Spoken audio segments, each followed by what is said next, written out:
l'enregistrement, pardon, pour que tout le monde puisse y accéder en replay, après l'animation et du coup, bah, là, je vais laisser la parole à Morgane, notre invitée sur cet événement et notre animatrice. Bah, je vous remercie.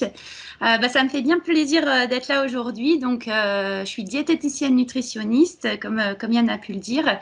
J'exerce à Marseille, donc j'ai un cabinet libéral. Et je fais aussi, parallèlement, à côté de mon activité, partie d'une association qui s'appelle Complexus Care et qui œuvre vraiment pour la prise en charge holistique des patients, vraiment apporter quelque chose de global. Et donc, on fait très attention en partie à l'alimentation.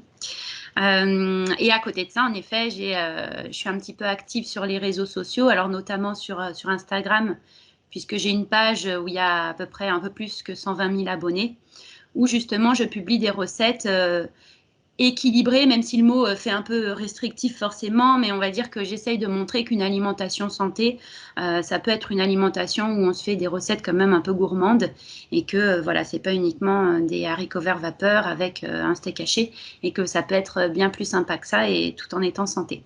Donc c'est pour ça que j'anime cette page Instagram. Alors il y a exactement la même sur Facebook, il y a un petit peu moins de monde sur Facebook, mais voilà, c'est un petit peu mon cheval de bataille, c'est de manger vrai avec des vrais aliments tout en se faisant plaisir et on va en discuter un petit peu après de différentes choses.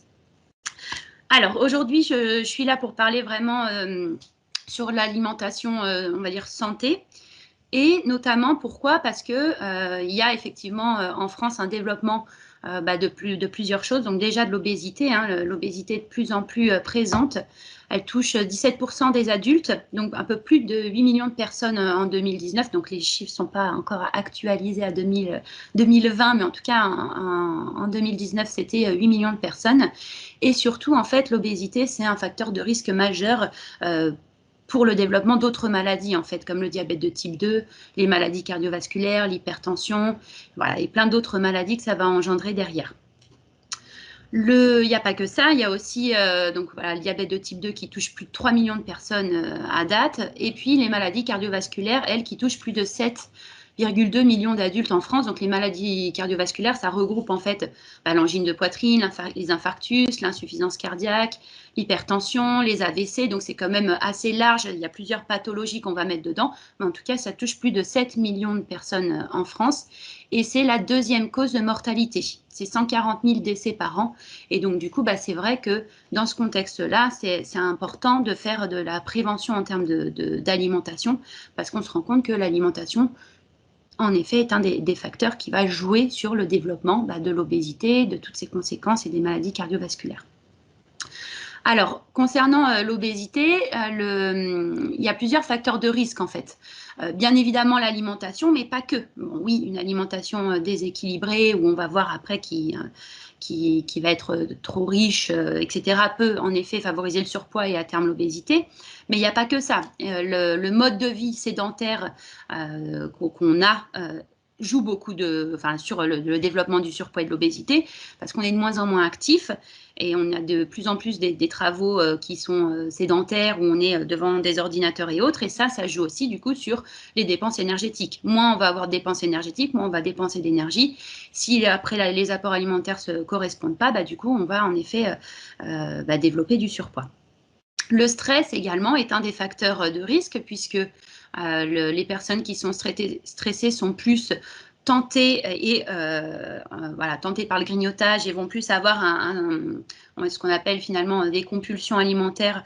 Tout simplement, c'est dans la gestion des émotions, le stress peut pousser à grignoter derrière. Donc, c'est vrai que ça fait aussi partie des facteurs de risque. Et puis, à côté de ça, on va avoir la consommation d'alcool.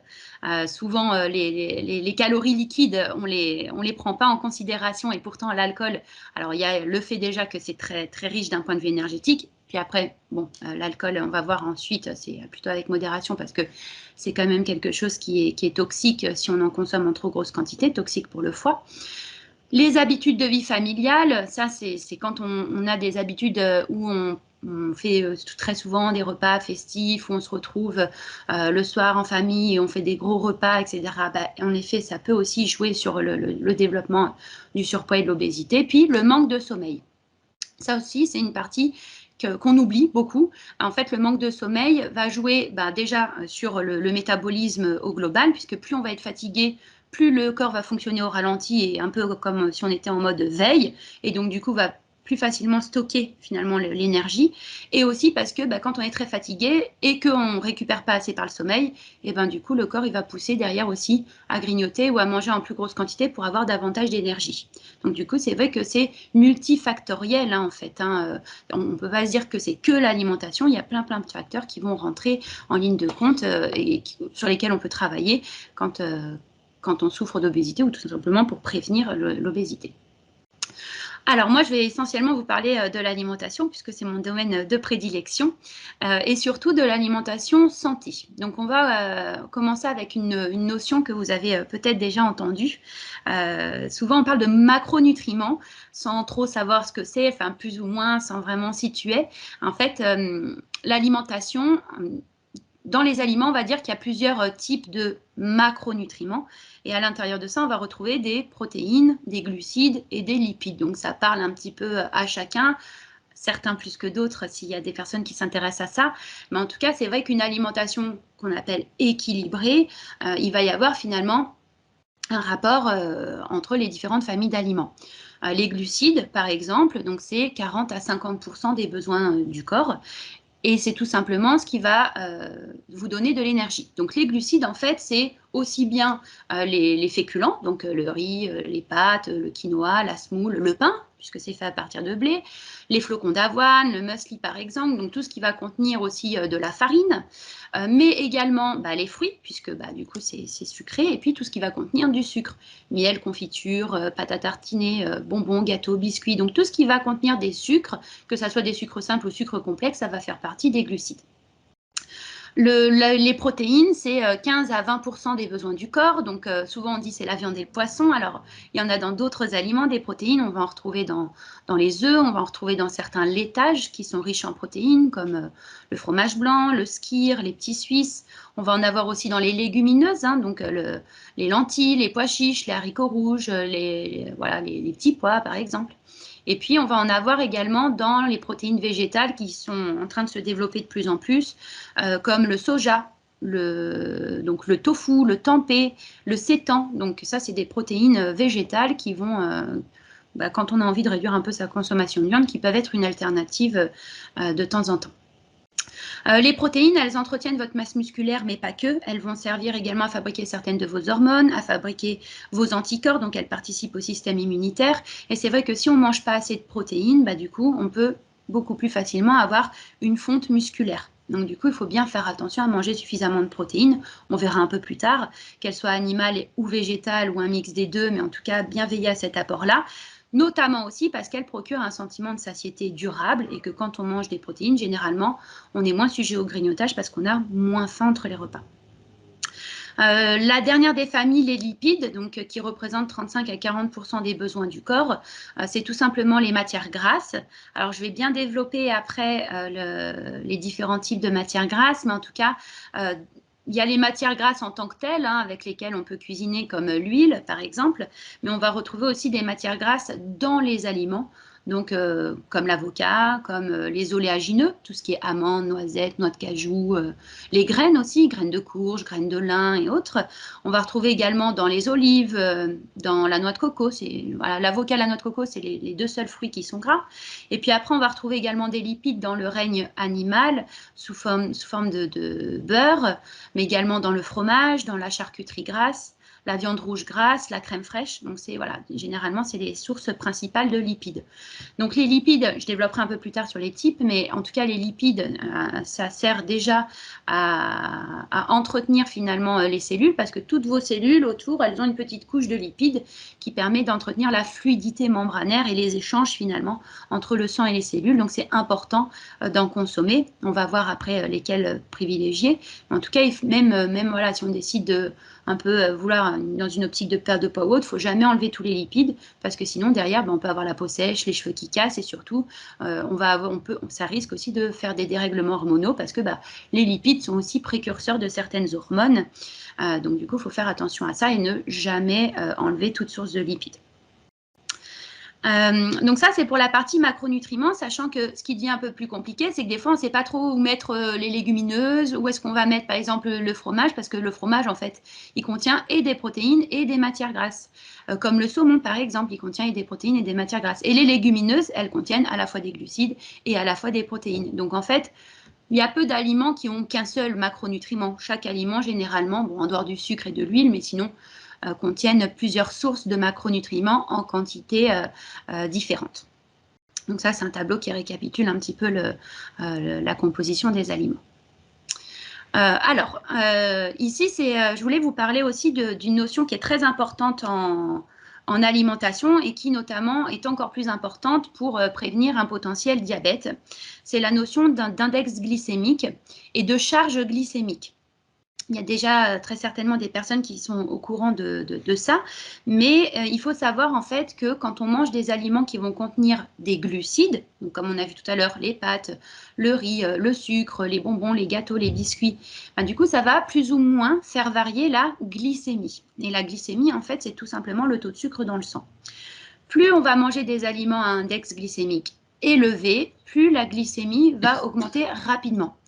Et si on mange des aliments qui vont être à glycémie bas ou modérée, ben la glycémie va moins augmenter.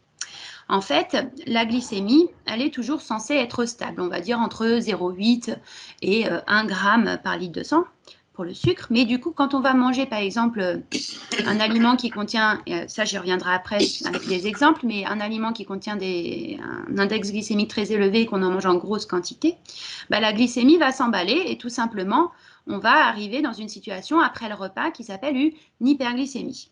Le souci, c'est que votre corps, il n'aime pas cette situation. Donc, du coup, ce qu'il fait, c'est qu'il sécrète une hormone qui s'appelle l'insuline. Et l'insuline, en fait, elle arrive, elle récupère le sucre en excès dans le sang et elle va le stocker. Elle va le stocker dans le foie, elle va le stocker dans les cellules graisseuses, un petit peu dans les muscles, elle va le stocker partout parce qu'en fait, une hyperglycémie, c'est un danger vital. Donc, l'insuline, elle est là à la base pour nous faire du bien. Le problème, c'est que quand on fait ça trop souvent, on prend du poids. Et surtout, le double effet, c'est qu'une fois que l'insuline elle a récupéré le sucre en excès dans le sang, la glycémie chute beaucoup trop vite. Et du coup, on se situe en situation d'hypoglycémie réactionnelle. Et ça, on le ressent généralement sous forme de coups de barre après manger, on a envie de faire la sieste, on a du mal à se concentrer, on a tout simplement une fringale. On ne sait pas pourquoi, on a pris notre petit déjeuner 1 heure avant et pourtant on a déjà une fringale. Du coup, tout l'intérêt finalement d'une alimentation, on va dire santé, c'est d'éviter de faire le yo-yo avec la glycémie. Parce que dans une situation là, on prend du poids et là, ici, on est fatigué, on n'est pas bien, on a un coup de barre, on a faim. Et du coup, l'objectif, en fait, c'est d'avoir une glycémie qui augmente doucement mais sûrement et d'éviter les situations d'hyperglycémie. Et pour éviter finalement ces situations d'hyperglycémie, il y a plusieurs choses en fait. Et c'est pour ça que la notion de charge glycémique, elle est plus précise. Parce qu'en fait, elle va tenir compte en effet de l'index glycémique des aliments. Donc, par exemple, le sucre a un index glycémique élevé. Et par exemple, le pain complet a un index glycémique modéré. Donc, en fait, ça prend en compte l'index glycémique, mais par contre, ça va prendre en compte la quantité d'aliments qu'on va manger. Parce que ça n'a rien à voir de manger, par exemple, un carré de sucre et 100 grammes de sucre, en fait. Parce que du coup, il y a une question de quantité aussi qui rentre en ligne de compte. Donc, plus on va manger des glucides en grosse quantité, et du coup, plus la glycémie va augmenter. Donc après, il y a cette notion de quantité qui est importante.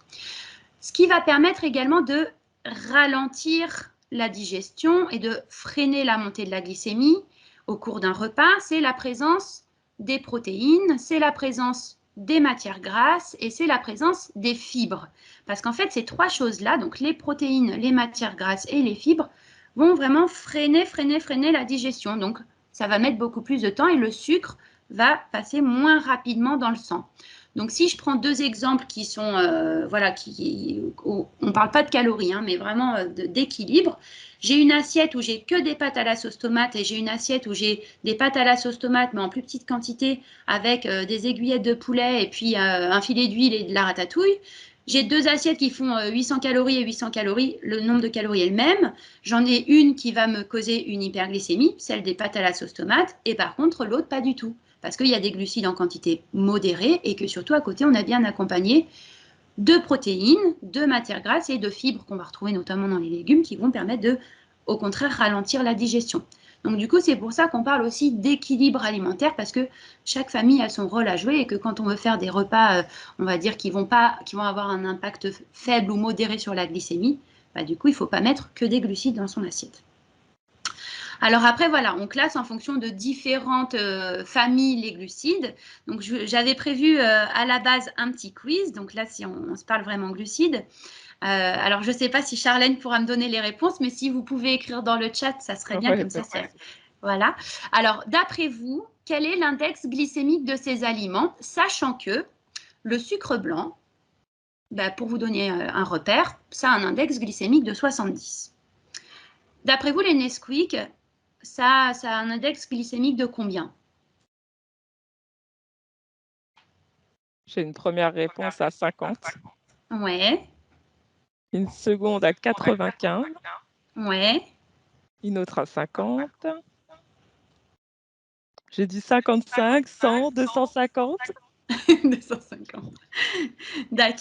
Alors, les Nesquik, on est à 84. Donc, ça veut dire que ça fait encore plus varier la glycémie que le sucre. Tout simplement parce qu'il y a en effet du sucre, mais pas que. Il y a aussi ce qu'on appelle de l'extrusion. Les céréales soufflées, eh ben, elles ont un index glycémique beaucoup plus important parce que c'est comme si on prédigérait les glucides. Et du coup, quand on éclate les molécules comme ça sous forme de céréales soufflées, bah, du coup, ça fait exploser l'index glycémique.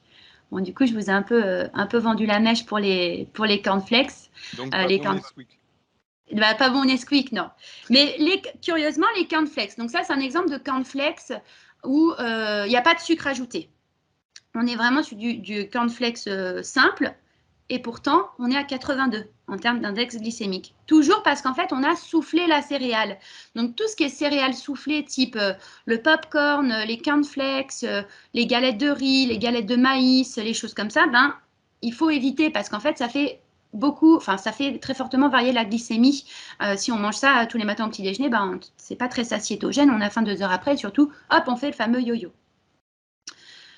Pour les flocons d'avoine, d'après vous, on est à combien?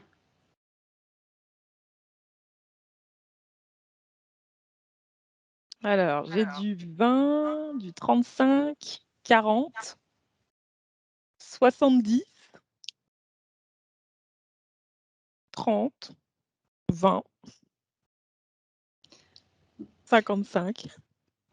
On est à 40. Donc, en effet, on fait partie de la catégorie des IG modérés. Donc, c'est intéressant parce que du coup, ça va moins faire varier la glycémie. Donc, après, ça ne se mange pas comme ça hein, parce que c'est très étouffant. Si on mange ça comme ça se cuisine un minimum.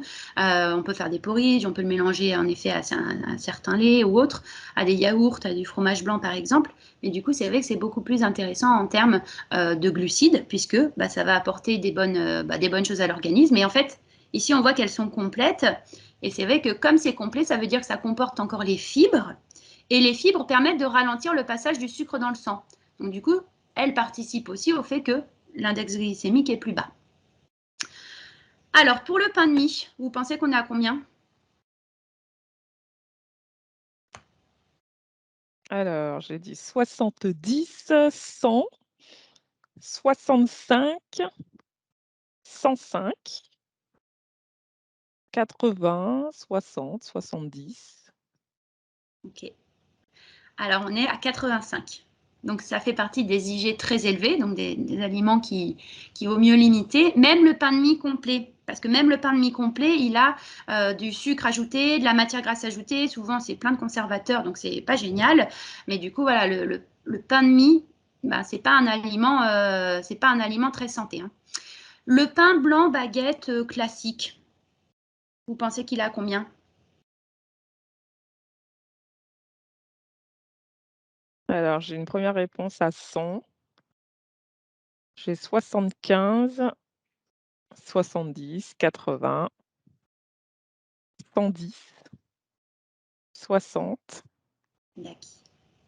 Alors, on est à 70 en effet. C'est quand même un peu moins que le pain de mie, mais ça fait partie aussi des aliments à index glycémique élevé. Plus les farines vont être raffinées, plus l'index glycémique est important.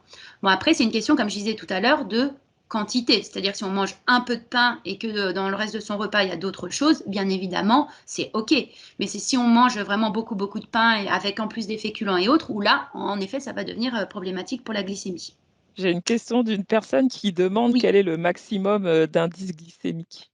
Alors, c'est 110 et c'est pour la bière. Mais c'est à remettre dans son contexte parce qu'en fait, la bière contient, et c'est pour ça que la notion de charge glycémique est importante, parce que la bière, quand on regarde son index glycémique, c'est à 110. Et on ne va pas par contre faire une hyperglycémie de bière, parce que quand on va prendre une bière, on va boire peut-être 30 centilitres, allez 50 si on prend une pinte. Et il n'y a pas énormément dedans de glucides. C'est des glucides qui font très vite réagir la glycémie, mais par contre, il n'y en a pas énormément dedans. Donc la charge glycémique n'est pas si élevée que ça. Par contre, si on regarde l'index glycémique seul, en effet, c'est important. Et alors, du coup, le dernier exemple, c'est un pain complet et au levain. Parce qu'en fait, c'est vrai que le levain, c'est très intéressant parce que ça permet de faire baisser l'index glycémique de l'aliment, parce que c'est des levures naturelles qui vont aller justement, clac, grignoter un petit peu les glucides. Et du coup, c'est beaucoup plus intéressant pour la santé de choisir un pain au levain qu'un pain classique. S'il est complet, c'est encore mieux. Bon, si après vous n'aimez pas le pain complet, c'est déjà mieux un pain blanc au levain qu'un pain blanc baguette classique à la farine à la levure chimique. Alors, pour vous donner l'index glycémique, on est à un index glycémique qui est modéré. Donc, ça veut dire que c'est pour ça, souvent, quand on lit différentes choses, on dit, ah oui, bah, on m'a dit de manger complet, on m'a dit de manger complet, en fait, tout simplement parce que quand ça contient les fibres, toujours pareil, ça permet d'éviter que le pic de glycémie se produise. Après, encore, faut-il en manger en quantité adaptée. Hein. Si on mange 400 grammes de pain le matin, ça fera quand même varier la glycémie. Donc, alors je vais les donner moi parce que j'ai peur sinon de ne plus avoir assez de temps après pour le reste. Pour les lentilles, par exemple, on est sur des IG bas. Donc tout ce qui est légumineuses, lentilles, pois chiches, haricots rouges, c'est tous des IG bas. On est à 35 également du coup pour les pois chiches. Donc là ici, j'ai pris le boulgour. Le boulgour, on est à 50. Le riz basmati, on est à 50 aussi. Donc on est sur des IG moyens, c'est OK. Et puis les frites. Par contre, on est à 95, donc là, on est sur le top niveau, niveau index glycémique. Et là, avec les chips, qui sont un petit peu moins, mais qui sont aussi font partie des index glycémiques élevés. Donc, ça ne veut pas dire qu'il faut jamais en manger, mais ça veut plutôt dire qu'il faut en manger de manière occasionnelle, voilà, quand on a envie de se faire plaisir au restaurant. Mais en effet, il ne faut pas manger des fritures ou des frites tous les jours ou des chips tous les jours parce que, bah oui, l'impact sur la glycémie est important. Et puis après, on va parler aussi d'une autre chose concernant les graisses, mais ce type de graisse n'est pas forcément adapté. Donc le plus, voilà, s'il y a une chose à retenir, c'est qu'il vaut mieux favoriser, on va dire, les féculents et les aliments qui vont avoir un index glycémique bas et modéré, et de garder de manière occasionnelle les index glycémiques élevés. Alors, il y a également, ce que je disais tout à l'heure, des facteurs qui vont influencer l'index glycémique. Donc déjà, ici, le soufflage, hein, le fait de souffler la céréale. Le maïs en épi ou en boîte, ça a un index glycémique modéré. Hein. Par contre, comme on a vu tout à l'heure, les cornflakes a un index glycémique très important. Pareil pour les fruits, les compotes et les jus de fruits. L'index glycémique de la pomme en entier est moins important que la compote et l'index glycémique de la compote est moins important que celle du jus. Parce qu'en fait, dans une pomme, on a les fibres, vous allez prendre le temps déjà pour le mâcher, et en plus, les fibres sont entières. Ici, sur la compote, on a broyé les fibres. Il y en a toujours, mais du coup, on a quand même broyé les fibres, donc du coup, forcément, le passage du sucre dans le sang se fait plus rapidement. Et le jus, il n'y en a plus. Il n'y a plus de fibres. Donc, du coup, là, c'est un petit peu des calories liquides. Donc, les jus, c'est pas génial. Et surtout, souvent, on me dit, oui, mais si on fait, par exemple, un jus maison. En fait, le souci, c'est pas tant le jus, parce que si on fait une orange pressée, pourquoi pas, il n'y aura pas les fibres. Mais si à côté, comme je vous ai dit, vous mangez d'autres choses, ça peut aller. Le souci, c'est que dans un verre de jus, souvent qui fait 20 centilitres, il y a l'équivalent de 2 à 3 oranges. Et c'est souvent le sucre de 2 à 3 oranges, du coup. Donc, ça fait fortement varier la glycémie. Donc, c'est pour ça que les jus de fruits, souvent, il faut vraiment le garder de manière occasionnelle, mais pas en boire tous les matins. Hop. Alors, d'après vous, combien de kilos de sucre consomme un Français par an en moyenne? Est-ce que c'est 20, 35 ou 50? Faites beau jeu, mesdames et messieurs. Alors, nous sommes en 50, 35, encore du 50, 35. Ok. Alors, c'est 35. Mais 35, en fait, quand on regarde les recommandations de l'OMS qui sont à 25 grammes de sucre par jour pour être en bonne santé, bah on en est loin parce que là, on est quasiment à 4 fois plus. Ça représente 95 grammes de sucre par jour. Donc, c'est énorme. On consomme beaucoup trop de sucre en France, de sucre en France. Ce qui fait que c'est, bah, comme je le disais tout à l'heure, à cause de ces variations de glycémie, bah, à terme, ça peut favoriser le diabète. Bon, le surpoids, le diabète, l'obésité, différentes maladies qui sont en rapport avec la consommation de sucre. Alors ça, c'est des petits repères, mais alors quand l'OMS dit 25 grammes de sucre par jour, déjà, ça ne comprend pas le sucre des fruits et ça ne comprend pas le sucre du lait, parce que dans le lait, il y a du lactose, qui est un sucre, mais du coup, même s'il n'a pas le goût du sucre, c'est un sucre. Du coup, ça, c'est évidemment, on ne tient pas compte de ça. Mais par exemple, dans Trois Princes, on va avoir 20 grammes de sucre. Dans un Mars, on est à 28. Donc, on est déjà au-dessus, finalement, de la recommandation de l'OMS. Dans un Coca, on va avoir 35 grammes de sucre dans une canette. Dans 2 cuillères à café de Nutella, on va avoir 17 grammes de sucre. Dans 45 grammes de Smacks, on va avoir 15 grammes de sucre. Et dans un Magnum, on va en avoir 20. Donc, en fait, ça va super vite parce que suffit qu'on mange, par exemple, des Smacks le matin et puis l'après-midi, qu'on se fasse une collation et qu'on mange 3 biscuits, on est déjà à 35 grammes, en fait. Et souvent, il y a du sucre ailleurs dans les aliments. Donc, du coup, ça va quand même super vite. Mais le sucre, il n'est pas que dans les aliments sucrés, il est aussi dans les aliments ultra transformés. Et ça, il faut faire attention à bien lire les étiquettes parce que y en a dans beaucoup de choses. Tout à l'heure, je parlais du pain de mie, mais c'est vrai que le pain de mie, il contient du sucre ajouté. Mais il y en a également dans les aliments salés, type une bolognaise. Quand on regarde la composition, il y a du sucre ajouté. Dans le surimi, il y a du sucre ajouté. Dans les biscottes aussi. Dans les petits pois, très souvent, il y a du sucre, des petits pois en boîte. Il y a du sucre ajouté. Alors, pas les petits pois surgelés ni quoi, mais les petits pois comme ça, en conserve. Et du coup, il faut faire attention à prendre le temps quand même pour éviter de surconsommer des sucres cachés, de lire un petit peu les étiquettes si vous achetez des produits qui sont ultra transformés. Et en plus de ça, on en reviendra dessus, mais les produits ultra transformés, ce n'est pas qu'une question de sucre, c'est aussi une question d'additifs qui peuvent se révéler quand même assez mauvais pour la santé. Alors, les lipides maintenant. Déjà, vous avez des questions sur les glucides ou pas ? J'ai une question d'une personne qui demande s'il y a du sucre dans le fromage. Non, il n'y a pas de sucre dans le fromage. Quand on voit en fait sur les fromages qui a écrit sucre 1 gramme ou 2 grammes, c'est du lactose. C'est le lactose du lait en fait. C'est tout simplement que dans les fromages frais, type la ricotta, la brousse par exemple, on va avoir encore un peu de lactose. Donc sur l'étiquette, il y a écrit 1 ou 2 grammes. Par contre, plus un fromage il va être raffiné, type le comté, qui ne contient plus du tout de lactose, du coup, vous verrez qu'il y a écrit trace ou il y a écrit 0 gramme parce qu'en fait, il y a les bactéries lactiques ont grignoté tout le lactose qu'il y avait.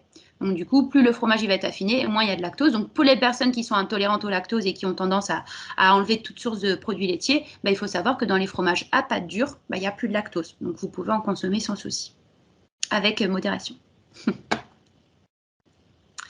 Alors les lipides. Donc c'est là où l'exercice est intéressant parce qu'en fait, souvent on entend dire oui, il faut surtout pas manger de fromage ou de viande grasse ou de charcuterie ou de choses comme ça parce que ça contient des graisses qui sont très mauvaises pour la santé et c'est elles les responsables. Alors, en effet, tout ce qui va être, donc là on se situe du coup sur la famille qui est au milieu, donc les graisses animales comme le fromage, la crème fraîche, le beurre, et la viande rouge grasse, on va être sur des graisses qu'on appelle saturées. Les graisses saturées, si on en mange en excès, en effet, ça favorise le développement du cholestérol, ça favorise le développement des maladies cardiovasculaires, le cancer du côlon potentiellement. Donc oui, il ne faut pas en manger en excès. Mais ça ne veut pas dire qu'il ne faut jamais en manger non plus parce que c'est une question de modération. On peut mettre un peu de beurre sur ses tartines le matin, on peut manger une portion de fromage par jour.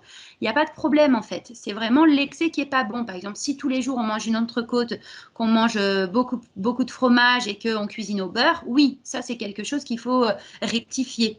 Mais par contre, si on mange raisonnablement de temps en temps, une côte de bœuf parce que c'est un barbecue et que c'est sympa, ou alors de temps en temps une viande grasse, mais que le reste du temps on va favoriser des sources de protéines maigres, du coup ça pose beaucoup moins de soucis. Donc c'est toujours à remettre dans le contexte en fait, parce que les graisses saturées, oui, elles sont problématiques, mais c'est toujours si on en mange vraiment en excès.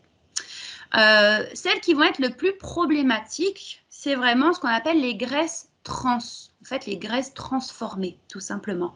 Donc celles-ci, elles proviennent des aliments ultra transformés. En fait, ce qui se passe, c'est que vous avez peut-être déjà vu sur des étiquettes où il y a écrit huile hydrogénée ou huile partiellement hydrogénée. En fait, des fois, ils ne l'écrivent même pas parce qu'en fait, les industriels ne sont pas obligés de noter la quantité de graisses trans. Ils sont obligés de noter les graisses saturées, mais ils ne sont pas obligés de noter les graisses trans. Et pourtant, c'est vraiment les graisses trans qui, elles, sont le plus problématiques pour la santé. Les graisses trans, en fait, elles viennent de deux choses. Déjà, on a mis de l'hydrogène du coup pour rendre pâteux une huile. Hein. Par exemple, une margarine, il y en a qui sont hydrogénées. Pour la rendre pâteuse, la margarine, parce qu'à la base c'est fait d'huile, on a rajouté de l'hydrogène. Et les graisses trans, en effet, elles sont très mauvaises pour la santé et même, il n'y a pas que le risque cardiovasculaire, elles sont cancérigènes si on en mange de trop. Et les industriels, ils se servent beaucoup de ces graisses trans quand même pour faire des produits. Et il faut vraiment faire attention à ça parce que à terme, ça peut vraiment créer des gros soucis de santé beaucoup plus rapidement finalement que les graisses saturées. Et on va les retrouver notamment dans tous les produits ultra transformés industriels. Les aliments ultra transformés type les pizzas, les quiches, les viennoiseries, les fritures, les chips, les biscuits apéritifs, les pâtes à tartiner, etc., etc. Et donc c'est vraiment ça le nerf de la guerre en fait quand on veut vraiment être en bonne santé. Il faut pas manger régulièrement ce type d'aliments et vraiment cuisiner le plus possible des aliments bruts dans lesquels vous allez rajouter certaines choses, mais d'éviter en effet ce type d'aliments. Une pizza maison n'a rien à voir d'un point de vue nutritionnel qu'une pizza ultra transformée. Un burger maison n'a rien à voir d'un point de vue nutritionnel qu'un burger ultra transformé.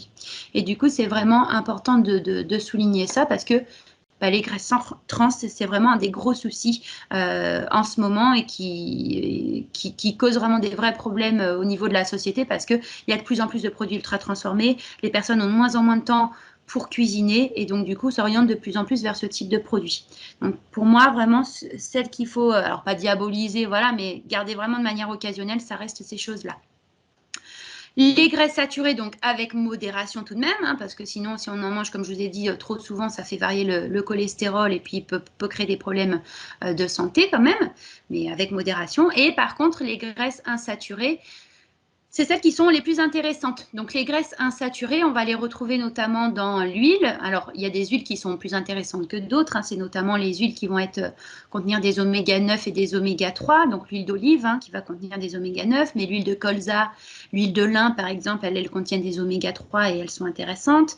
Tout ce qui est oléagineux et graines, donc les amandes, les noisettes, donc c'est également très intéressant. On trouve aussi de la purée d'amandes, de la purée de noisettes potentiellement pour mettre sur des tartines le matin. Ça, c'est intéressant. Et on va avoir les poissons gras qui sont également intéressants. Donc les poissons gras, c'est notamment les sardines, les maquereaux, le hareng, le saumon. Et toujours faire attention quand même à la consommation de saumon, parce que même si c'est un poisson gras et que du coup qui contient pas mal d'oméga 3, donc c'est intéressant potentiellement, le saumon est un poisson qui se situe en bout de chaîne et qui va lui manger, donc qui vit longtemps et qui va manger les autres petits poissons. Et comme les mers sont polluées, du coup il a plus de temps de stocker dans ses graisses les métaux lourds que contient la mer. Donc c'est un poisson qui contient quand même pas mal de mercure, le saumon. Donc voilà, une fois par semaine max, mais il ne faut pas en manger à outrance parce que sinon vous risquez après de faire une surcharge en métaux lourds et ça peut créer d'autres problèmes de santé, notamment c'est neurotoxique. Donc moi je dirais plutôt privilégier les petits poissons gras type sardines, maquereaux à raison d'1 à 2 fois par semaine. J'ai une question d'une personne qui demande si les produits laitiers allégés sont de faux amis. C'est une bonne question. Voilà, tout à l'heure, j'ai parlé en fait de l'index glycémique et je disais qu'il y avait quelque chose qui permettait de ralentir le passage du sucre dans le sang, c'était les lipides et c'était les protéines. En fait, quand on va prendre un yaourt nature 0%, on va enlever toutes les graisses et du coup, il va y avoir que des protéines et le lactose, donc le sucre du lait. Le souci, du coup, c'est que c'est moins satiétogène et ça fait du coup un petit peu plus varier la glycémie que les autres. Quand on prend un yaourt 0% nature, dedans, il n'y a que du lait et des ferments lactaires. Il y a du lait 0% et des ferments lactiques. Donc en soi, d'un point de vue composition, c'est pas toxique, c'est pas mauvais, ça va.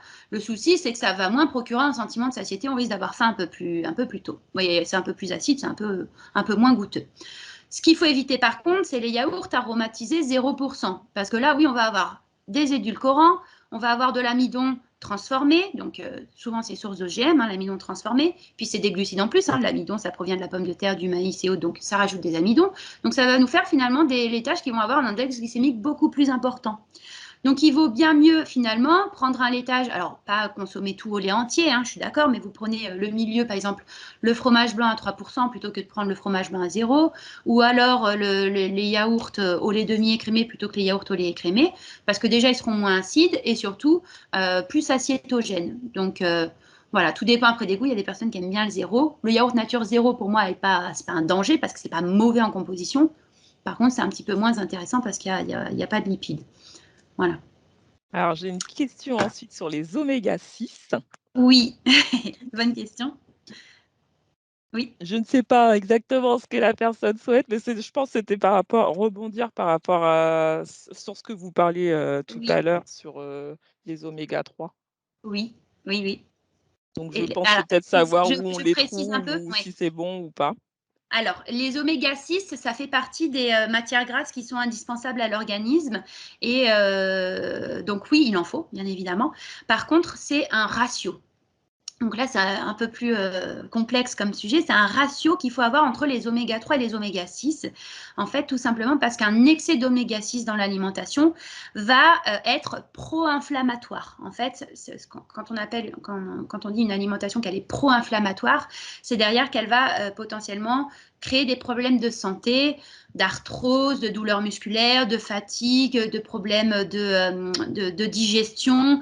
Ça peut créer derrière des potentiels déséquilibres et faire apparaître des maladies auto-immunes. Ça, c'est vraiment quand on a une alimentation qui est vraiment pro-inflammatoire. Et c'est vrai que si on mange des aliments ultra transformés, on se retrouve très souvent avec un excès d'oméga 6. Mais ça n'arrive pas si vous mangez des aliments qui sont maison et si vous cuisinez vous-même avec des bonnes huiles, vous n'allez pas être dans l'excès d'oméga 6. Les oméga 6, dans les huiles, c'est surtout, on va retrouver dans l'huile de tournesol, l'huile d'arachide et l'huile de maïs, que je ne conseille pas forcément en effet. Et c'est pour ça qu'il vaut mieux favoriser une huile qui va être riche en oméga 9, comme l'huile d'olive par exemple, qui va être beaucoup plus intéressant. Et ce fameux ratio, généralement, on dit il faut que ça soit 1 sur 4, hein, donc qu'il y ait 20% d'oméga 3 pour que le ratio soit bien équilibré. Et après, comme les oméga 3, on n'en trouve pas dans grand-chose, du coup, c'est pour ça qu'il faut limiter l'excès d'oméga 6 parce que les oméga 3 sont assez rares dans les aliments. Il y a les poissons gras, il y a l'huile de lin, les graines de chia, les graines de lin aussi moulues, par exemple, mais bon, ce n'est pas des choses qu'on trouve facilement dans l'alimentation, les oméga 3. Donc, en effet, il faut faire attention à l'excès d'oméga 6 qui peut potentiellement derrière être problématique. Mais là, on rentre vraiment dans le spécifique. Ça devient un peu complexe après. Et j'ai une dernière question d'une personne qui demande tout ce qui est poisson type dorade, lieu et bar ou merlu Oui. rentre dans quel type de lipides? Alors, il n'y a pas de lipides dedans, il n'y a quasiment rien. Donc, en fait, ça fait partie plutôt des protéines. Et on va le voir après, j'en parle. Donc, c'est les poissons blancs. Les poissons blancs sont quasiment dénués. Allez, il y a 1 ou 2 grammes de lipides. Donc, voilà. Mais ça ne fait pas, on ne considère pas ces poissons-là comme source de lipides, en fait. C'est plutôt source de protéines. Mais le saumon, c'est un poisson gras, en fait. Il n'y a pas énormément de poissons gras, mais du coup, on le considère à la fois dans les protéines, mais également dans les lipides. Mais les poissons blancs, ils sont tous maigres. Merci pour les réponses. Avec plaisir. Alors, donc concrètement, comment ça se passe tous les jours des huiles riches en oméga 9 et oméga 3. Donc, huile d'olive, huile de lin, huile de colza, huile de noix. Alors, les huiles en oméga 3, mettez-les au frigo parce que les oméga 3 n'aiment pas la chaleur. Ne faites pas cuire avec. Hein. C'est des huiles qu'on utilise que en assaisonnement. Sinon, ça se dénature et ça crée des composés toxiques. Donc, ne faites pas cuire avec une huile qui contient des oméga 3. Par contre, l'huile d'olive, vous pouvez cuire à la poêle. On ne fait pas frire à l'huile d'olive, mais vous pouvez cuire à la poêle parce que ce qu'on appelle le point de fumée permet de supporter la température à la poêle. Tous les jours, une poignée d'oléagineux, donc l'équivalent de 30 grammes. Alors, c'est pareil, hein, les oléagineux, c'est riche en lipides, donc il ne faut pas manger 100 grammes, 200 grammes d'oléagineux parce que du coup, sinon, ça va être, vous allez tomber après dans un excès de calories. Alors, même si ce n'est pas dangereux pour la santé, vous risquez de prendre du poids si vous mangez un peu trop d'amandes. Donc, du coup, on dit généralement une poignée, ça représente 30 grammes. Une fois par jour, vous pouvez manger une portion de fromage, entre 30 et 40 grammes. Une fois par jour, une portion de beurre aussi. Donc, on peut manger des graisses saturées, le fromage et le beurre, voilà, mais du coup, dans des quantités modérées. Et une fois tous les 15 jours, soit charcuterie, soit viande rouge grasse. Ça, c'est vous qui choisissez, mais en effet, ne pas en mettre trop souvent. Alors, les protéines. Donc, on va revenir en effet sur différentes choses sur les protéines. Les protéines, on en trouve dans pas mal d'aliments, que ce soit donc les animaux ou les végétaux. Et ce qui est important de savoir, c'est qu'il y a quand même un besoin minimum pour le corps pour assurer le renouvellement des cellules musculaires. Donc, ça, c'est un peu barbare parce que ça ne va pas vous parler. 0,83 grammes par kilo de poids de corps, ça ne va pas trop vous parler. Mais potentiellement, ça veut dire qu'une personne qui pèse 70 kg a besoin de 58 grammes de protéines pure. Et je dis bien pure en fait parce que, par exemple, quand on dit dans 100 grammes de poisson, c'est pas 100 grammes de protéines. Dans 100 grammes de poisson, on va avoir en moyenne 20 grammes de protéines. Donc ça couvre 20 grammes sur les 58 de la journée potentiellement. On va avoir des protéines dans le fromage. Donc si on ramène à une portion de 30 grammes, dans un fromage à pâte dure comme le comté, alors les fromages à pâte dure, c'est ceux qui sont les plus riches en protéines, comme le comté, le parmesan ou autre, on va avoir 8 grammes de protéines quand on ramène à la portion. Les œufs, dans 2 œufs, on va avoir l'équivalent de 12 grammes. Dans le fromage blanc, 7 grammes dans un petit pot. On va avoir aussi dans les légumineuses, les lentilles, les pois chiches, les haricots rouges, environ 23 grammes quand on prend 100 grammes en pois sec. Le tofu, le tempeh, le seitan, c'est les protéines végétales qui sont un petit peu à la mode. Donc le tofu, le tempeh, ça provient du soja. Ne pas tomber dans l'excès de soja, attention, parce que ça devient un perturbateur endocrinien quand on en consomme tous les jours, parce que donc il y a dedans des molécules qu'on appelle les phytoœstrogènes qui, quand on en consomme en excès toujours, vont perturber le fonctionnement tout simplement des œstrogènes. Donc, 1 à 2 fois par semaine, tofu ou tempeh, c'est OK, pas de problème, si on a envie de réduire un peu la consommation de viande ou de poisson, mais ne pas tomber dans l'excès, parce que c'est vrai que le soja, c'est intéressant comme source de protéines, mais ne pas manger en excès. Le seitan, c'est de la protéine de blé. Donc, pour les intolérants au gluten, il faut faire attention, parce que du coup, il y a du gluten dedans. Mais voilà, c'est les protéines végétales où on va retrouver entre 16 et 22 grammes de protéines pour 100 grammes.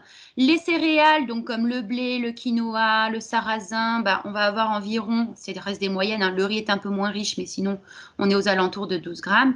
Et puis les oléagineux aussi vont contenir des protéines. Donc en fait, c'est pas, voilà, quand on dit il faut tant de protéines par jour, c'est pas de se dire uniquement je vais manger que de la viande et du poisson, et puis voilà, mais on peut mixer différentes sources, on peut varier l'alimentation, on peut dire oui, tiens, dans ma semaine, je vais peut-être me faire quelques repas sans viande et poisson et basculer sur des végétariens, mais de bien savoir identifier du coup les sources de protéines, parce que si vous, toujours pareil, si vous décidez de faire un repas sans viande ou poisson et que vous mettez que des féculents, et boum, on va avoir notre glycémie qui explose aussi.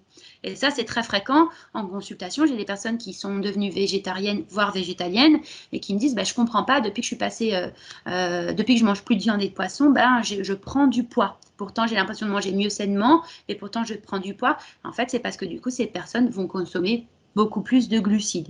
Donc, il ne faut pas oublier que les protéines, elles permettent de faire baisser l'index glycémique, la charge glycémique du repas. Donc, il faut quand même en intégrer, qu'elle soit animale ou végétale. J'ai justement la question de Cynthia qui demande si déjeuner 2 œufs tous les matins, est-ce trop par semaine? Ok. Alors, c'est très intéressant comme question parce que les œufs, ils ont été beaucoup décriés. Alors ça remonte à il y a... Donc, c'est la génération, on va dire, des personnes qui ont environ 50-60 ans ont entendu dire qu'il ne fallait pas manger plus que 4 œufs par semaine parce que ça contenait du cholestérol et que du coup, ça provoquait du cholestérol. Alors maintenant, on a beaucoup plus de recul sur les études, et sur les études notamment sur le cholestérol. Et 80% du cholestérol qui est fabriqué par votre corps provient de votre foie. Et 20% uniquement provient du cholestérol qui est contenu dans les aliments. Et ce qui est très problématique et qui fait varier le cholestérol, c'est si on mange des graisses saturées en excès. C'est plutôt elles les responsables. C'est les graisses saturées, donc l'entrecôte, le fromage en excès, les merguez chipot en excès, qui vont plutôt favoriser la montée du cholestérol. Mais beaucoup moins les œufs, qui sont, eux, contiennent énormément de bonnes choses, notamment de la vitamine A, D, E, K. Donc, c'est bourré de vitamines et de bonnes protéines, les œufs. Donc, vous pouvez, alors, toujours pareil, si vous n'avez pas de problème de cholestérol, vous pouvez manger 2 œufs par jour tous les jours, il n'y a pas de souci. Si la personne a déjà du cholestérol, on ne va pas surcharger avec des aliments qui en contiennent. On va faire attention, en effet, et on en mettra un petit peu moins. Mais on ne va pas interdire les œufs parce que ce n'est pas eux les responsables. C'est surtout l'équilibre global et comment se porte le foie. Parce que si le foie a tendance à faire du cholestérol, il faut travailler sur le foie. Il ne faut pas que travailler sur les aliments qui vont contenir du cholestérol. Ok, et j'ai une autre question d'une personne qui demande ce que vous pensez de la chrononutrition. Au cholestérol, justement. Alors, je ne suis pas fan, moi, de la chrononutrition parce que c'est un énième régime et que ce n'est pas forcément un équilibre qu'on peut tenir sur le long terme. Il suffit qu'on ait une semaine de vacances, qu'on en soit invité, que ci, que là. Du coup, c'est un rythme à adopter. Alors, c'est efficace pour perdre du poids. Par contre, après, moi, j'en reçois en consultation des personnes qui, justement, ont mangé énormément de fromage, 90 grammes de fromage le matin et qui se retrouvent après à avoir un taux de cholestérol qui a un peu augmenté parce que graisse saturée de manière plus importante. Donc, je ne suis pas pour la chrononutrition. Moi, je suis plus pour une alimentation, il faut tout, mais dans les bonnes quantités, sans avoir un rythme, parce que ce rythme-là, il n'est pas tenable sur le long terme. Pour moi, quand on fait un rééquilibrage alimentaire dans l'optique de perdre du poids, il faut instaurer les bonnes bases pour la suite. C'est-à-dire la perte de poids ne doit pas être vécue dans la frustration. La perte de poids doit être le moment de se dire, bon, voilà, je vais changer des choses dans mon alimentation, mais je vais faire un travail sur les quantités, les équilibres et tout ça. Mais par contre, un équilibre durable. C'est-à-dire que si demain, vous faites la chrononutrition et que du coup, vous mangez pas comme vos enfants le soir parce que vous pouvez pas manger de féculents, du coup, on retombe dans un énième régime de frustration. Et on sait très bien que dans 95% des régimes de frustration, on reprend du poids, voire plus. Donc, il faut bien faire attention à ça. Moi, je ne suis pas pour la chrononutrition ni pour le régime cétogène si ce n'est pas dans le cadre d'un régime thérapeutique. Cétogène étant encore plus strict d'un point de vue alimentaire. Voilà, c'est que ces régimes-là dans des cas très précis où il va y avoir des potentiels problèmes de santé autres, mais pas quand on veut faire juste une alimentation santé. Ok, merci. Ok. Alors, juste un petit point sur les protéines végétales, parce que souvent on entend dire oui, les protéines végétales, elles sont moins complètes que les protéines animales. C'est vrai. En fait, dans les protéines végétales et dans les protéines animales, en fait, dans les protéines tout court, elles sont composées ce qu'on appelle d'acides aminés. Et le corps, en fait, il a besoin de certains acides aminés qui sont dits indispensables. Il ne sait pas les fabriquer par lui-même. Et donc, du coup, c'est l'alimentation qui doit lui apporter les acides aminés indispensables.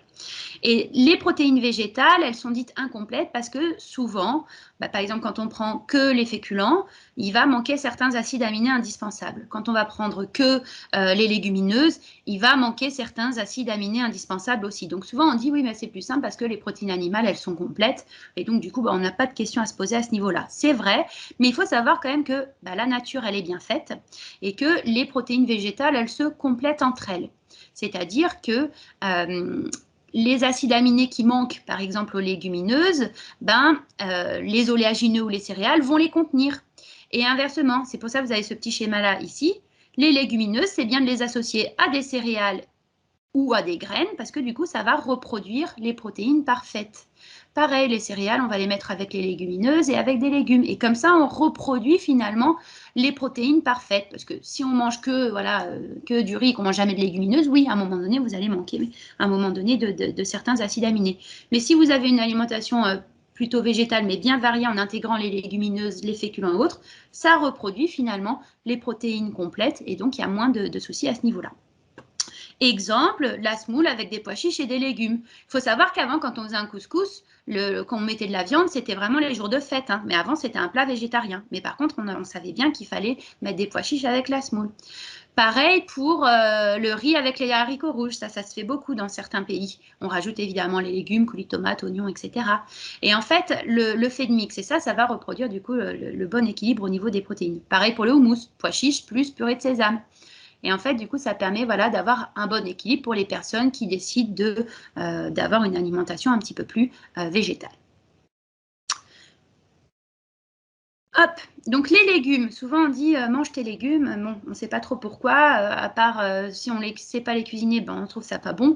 En effet, les légumes, il faut savoir les cuisiner un petit peu, mais en soi, c'est un peu une mine d'or en fait. En tant que diététicienne, je ne dis pas absolument manger des légumes, il faut absolument. En fait, c'est parce que ça permet d'apporter plein de choses au corps. Déjà, les fibres, on en parlait tout à l'heure, mais les fibres, elles ont un rôle hypocholestérolémiant et hypoglycémiant, donc une alimentation qui va être riche en fibres. On sait que ça va jouer sur le cholestérol et ça va jouer sur la glycémie, donc c'est intéressant. Alors attention quand même aux fibres en excès, type quand on mange trop de crudités l'été, on peut être ballonné parce que les fibres, ça crée aussi des ballonnements, hein. Elles sont dégradées dans le côlon, donc quand on mange trop de fibres, on peut avoir des ballonnements. Donc voilà, les légumes cuits, les fibres sont ramollies, donc c'est bien d'alterner, hein, et de ne pas manger que des crudités, sinon vous risquez d'avoir des gaz. Elles ont un rôle elles sont riches en antioxydants, vitamines et minéraux. Et les antioxydants, on en entend souvent parler sans trop savoir ce que c'est. En fait, c'est des molécules qui vont venir contrer le stress oxydatif. C'est-à-dire que le corps, quand il est stressé, quand vous faites un excès de sport, par exemple, ça stresse le corps. Quand vous êtes très stressé, ça va stresser le corps aussi. Et en fait, votre corps, il va fabriquer ce qu'on appelle des radicaux libres. Et ces fameux radicaux libres qui se baladent dans le corps, ils sont mauvais pour la santé et peuvent créer des gros problèmes à terme, à tous les niveaux. Et du coup, c'est vrai que c'est très, très mauvais. Et les antioxydants vont venir justement neutraliser ces radicaux libres. Ils vont empêcher qu'ils restent trop longtemps dans le corps et ça va permettre leur élimination. Donc c'est pour ça aussi que les légumes sont intéressants, c'est qu'ils sont antioxydants. Ils participent à l'hydratation du corps, parce que 90% quasiment, voire 95% pour certains légumes ou crudités, c'est de l'eau. Et forcément, grâce à l'effet fibre, ça favorise un bon transit. Et beaucoup de personnes sont sujettes à la constipation. La constipation, ça peut être un manque d'hydratation, un manque de fibres ou la sédentarité. Enfin, ça peut venir de plein de choses, hein. Après, ça peut venir de certains problèmes de santé, type l'hypothyroïdie. Bon, là, c'est autre chose. Ça relève de l'alimentation thérapeutique. Mais en tout cas, quand on a un peu des problèmes de transit, quand on met un petit peu plus de fibres, généralement, ça va un peu mieux. Et ça permet de faire également, de bien équilibrer le corps, ce qu'on appelle l'équilibre acido-basique. Peut-être que vous avez déjà entendu parler de ça. En fait, il y a des aliments qui sont acidifiants dans le corps et des aliments qui sont basifiants. Et en fait, le pH du corps, il est neutre, hein, il est à 7. Et en fait, il est important de ne pas avoir une alimentation qui est trop acidifiante parce qu'à terme, alors si on le fait sur 1 ou 2 repas, évidemment, il n'y a pas de problème, hein, mais quand à terme on a une alimentation qui est trop acidifiante, ça va créer des problèmes de santé comme l'ostéoporose, l'inflammation chronique, la fatigue, les calculs rénaux, l'hypertension. Les aliments qui sont acidifiants, c'est notamment les protéines. Et également les céréales, hein, alors elles sont moins acidifiantes que les protéines, hein, mais les céréales, elles vont être un peu, les protéines, viande, poisson, fromage, puis un peu dans une moindre mesure les céréales, mais ça reste pas toujours un peu acidifiant. Et par contre, les légumes sont basifiants. Donc, si dans votre assiette, on a des deux, parce qu'il faut des deux, hein, il ne faut pas que du basifiant, il faut des acidifiants et des basifiants pour reproduire la neutralité. Et du coup, là, on a un bon équilibre. Mais si dans l'assiette, on a par exemple que de la viande avec des féculents, du coup, c'est une alimentation qui, à terme, peut devenir beaucoup trop acidifiante pour l'organisme. Donc, les légumes, ils servent à ça aussi, à avoir un bon équilibre acido-basique. Et ils ont un index glycémique bas ou modéré, à quelques exceptions près, hein. Donc du coup, forcément, c'est intéressant pour éviter les pics de glycémie. Hop. Alors, je vais vous parler maintenant des boissons. J'ai un petit quiz. Quelle quantité d'eau pour vous il est recommandé de boire par jour?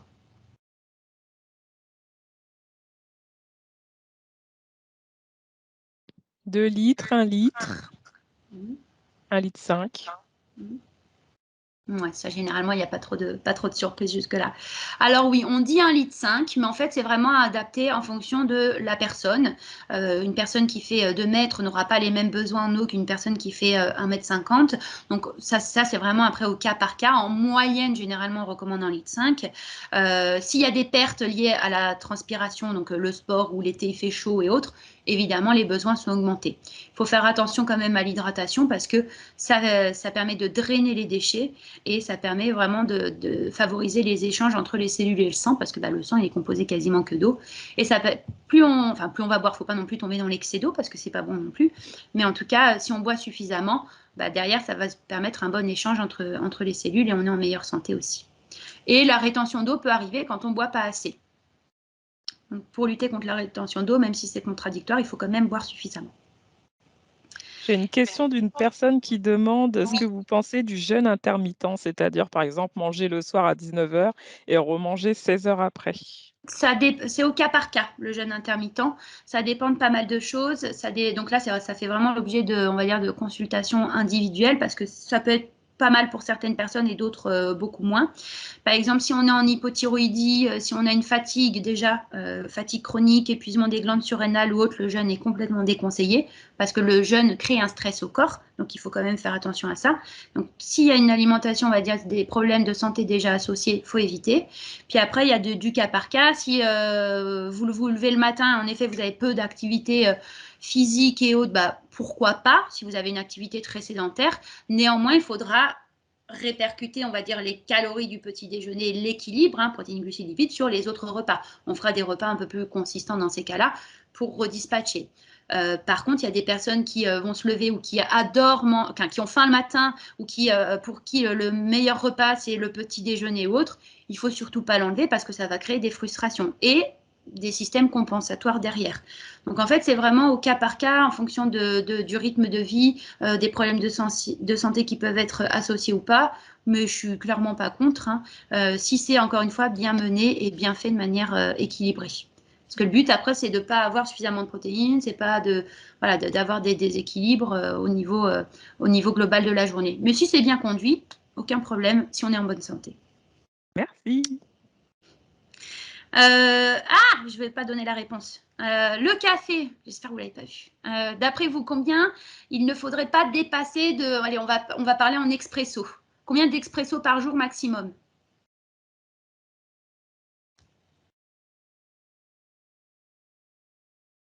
Alors, j'ai 2 tasses, 2-3 tasses. J'ai 10.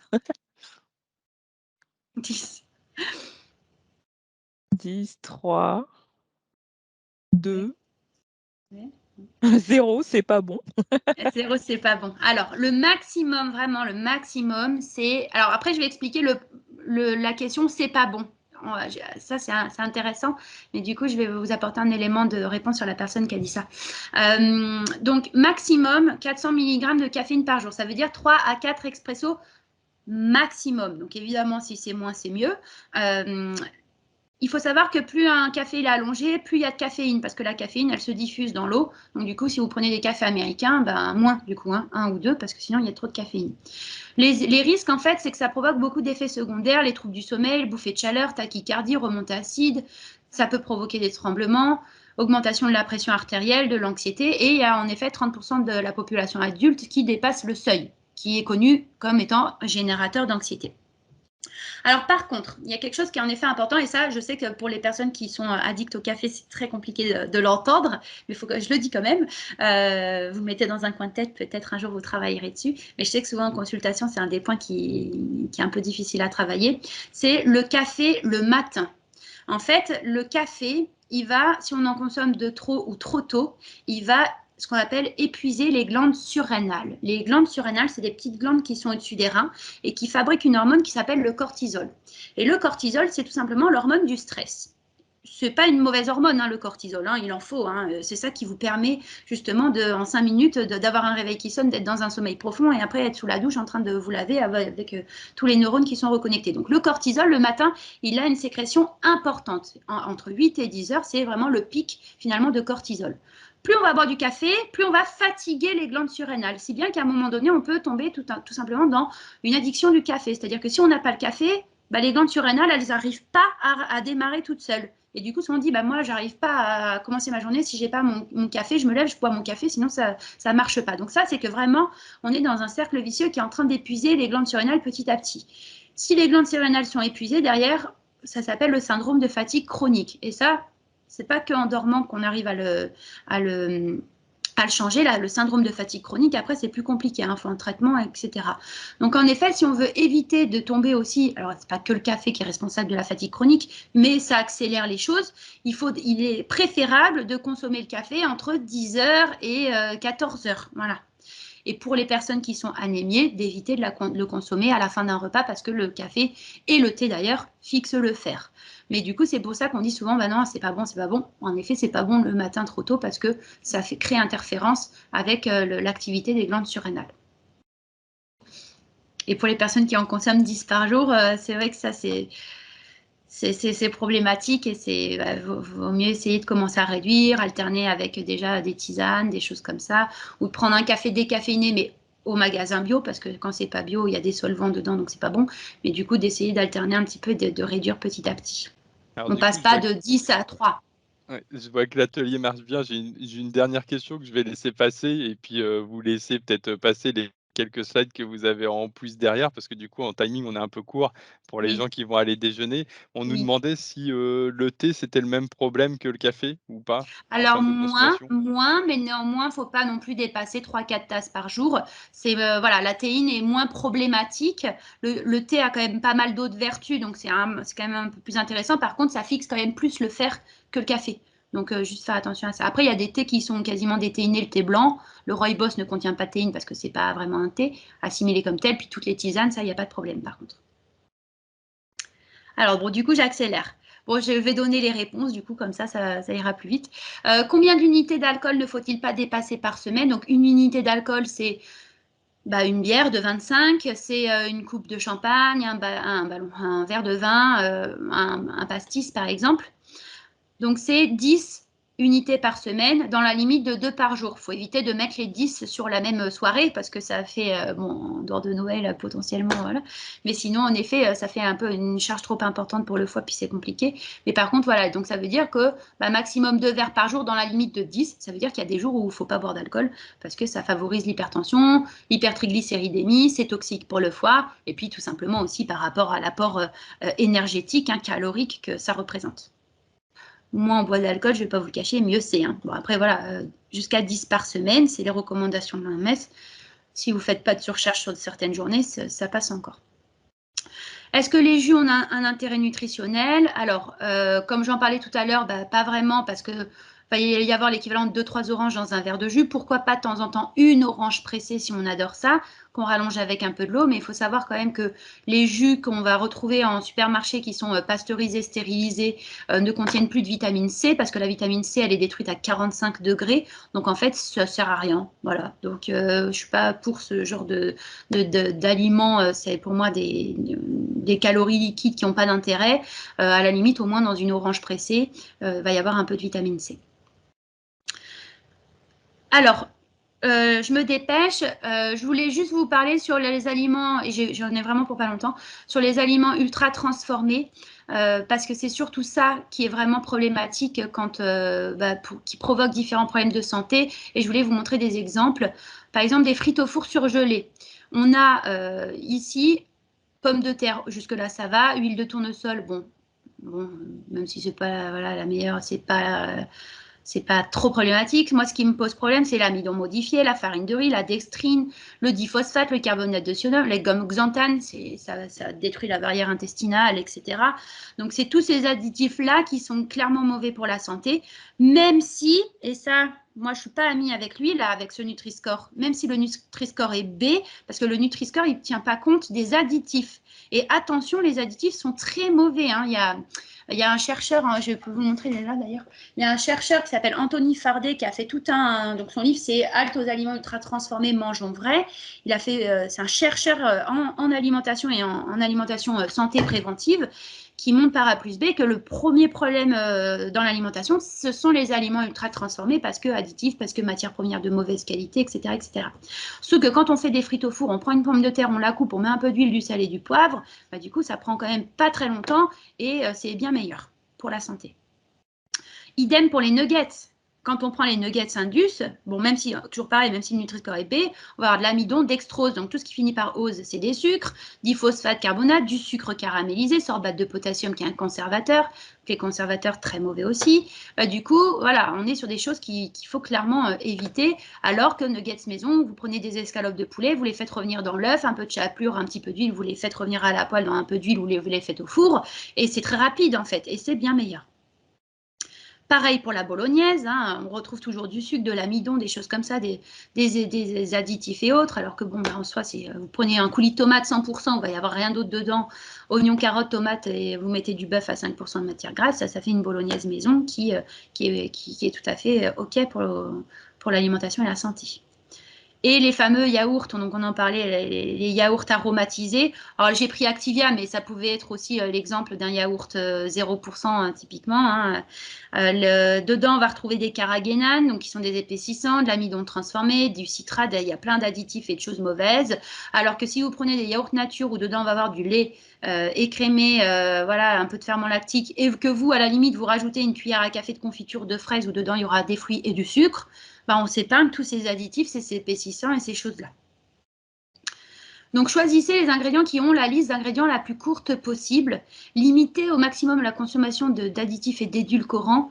Donc, les édulcorants, j'aurais pu faire un point dessus, mais du coup, là, je déborde un peu trop. Mais les édulcorants sont mauvais pour la santé. Ils créent la résistance à l'insuline. Donc, faites attention à ça.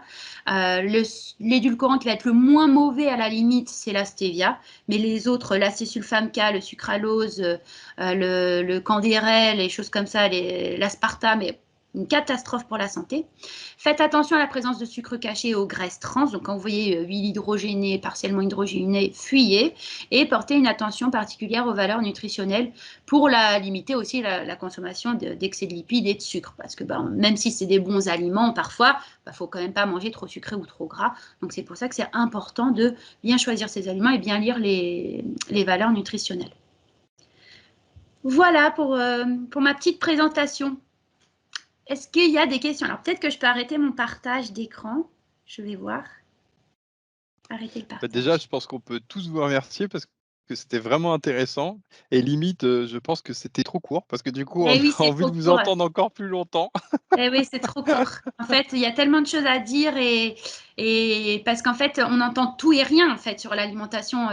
Et des fois, c'est très réducteur ce qu'on peut entendre à la télé, comme ça. Bon, bref, du coup, moi, le Nutri-Score, on pourrait en parler des heures. Enfin, il y a plein de choses qui nécessitent d'en parler beaucoup plus longtemps, mais bon, ça donne une première approche, on va dire. Exactement, mais je pense que c'est le genre d'atelier qu'on pourrait refaire. Oui. On fait tous un pizza burger ce midi. C'est vrai que je donne beaucoup d'informations sur une seule slide et même moi, quand je l'ai relu, je me suis dit peut-être que ça fait trop, mais après, on ne peut pas passer à côté de certaines Non, et informations puis qui sont importantes. l'interaction est plutôt sympathique avec toutes ces questions. Du coup, j'en profite avant que tout le monde aille manger pour vous donner le code de la session. Le code de la session, ça sera au même titre que la session d'hier. Du coup, ça sera le goût. C'est du coup un des 5 sens en lien avec le thème. Et du coup, je vous donne tout de suite le lien pour ceux qui veulent gagner du temps sur la participation au tirage au sort. Donc, le code, c'est le goût. Et du coup, vous pouvez d'ores et déjà participer au tirage au sort. Donc, le replay sera accessible d'ici 24 heures sur le site letitbe.eu. Et j'invite tout le monde, si vous avez apprécié cette animation, à aller suivre Morgane sur les réseaux avec Passion et Nutrition, je crois, sur Instagram. Alors, c'est Passion Nutrition FR, parce que du coup, il y a Passion Nutrition sur Instagram, mais c'est pas moi. Moi, c'est FR et c'est un petit logo vert. Voilà, c'est une petite cloche verte.